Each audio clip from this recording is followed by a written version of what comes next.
was out here looking at my hives, and I thought, man, I should show people what washboarding looks like. So if you see your bees doing this, where they're facing up or down, and they are pretty much rocking back and forth. I mean, if you're really watching close, let's see. See how close I can get before they start getting agitated with me. So if you're really watching close there, they're just kind of rocking forward and back in there. I don't know if they're feeling the hive, or I'm not really sure what exactly washboarding is. I'm trying to Google it. Really come up with a lot of different things. The only time I really see this occur is before it rains. Here we go.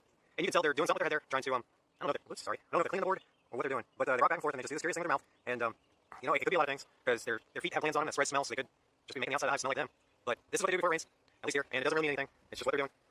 So, no worries. There's no sign of. So if you look at your bees, and you see bees up on top, and then bees coming down, right here.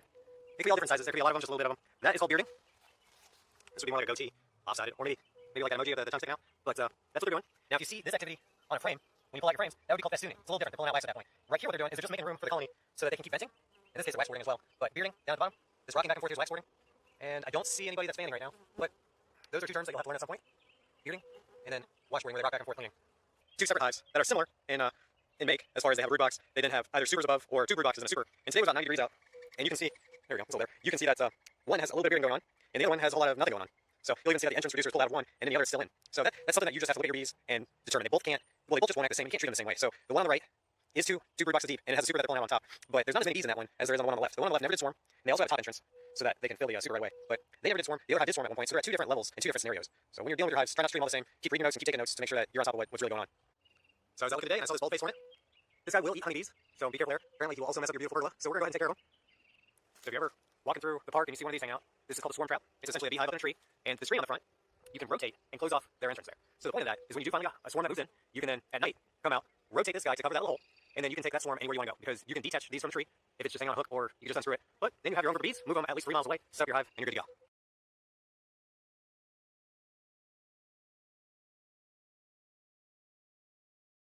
When you're dealing with nucleus hives, such as this one, or that one over there, notes are very important. You want to be on top of things like how many wax frames are being pulled out. Is the wax now getting filled with honey, nectar, pollen, bee bread? And there's a difference between pollen and bee bread.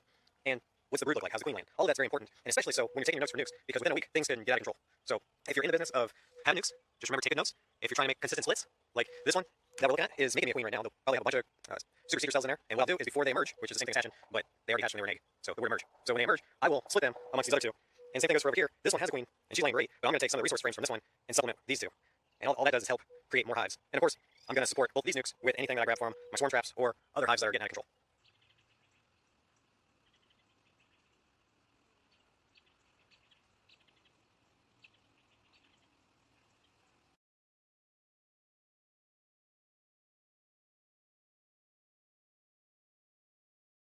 When you're walking by your hives, so you're just sitting out observing them, make sure you take some mental notes as well.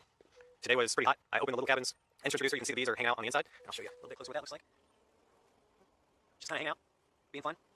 Wondering what I'm doing. And the other hive, I kept the reducer in. And the reason I did this is we are looking at nearly 4 boxes high.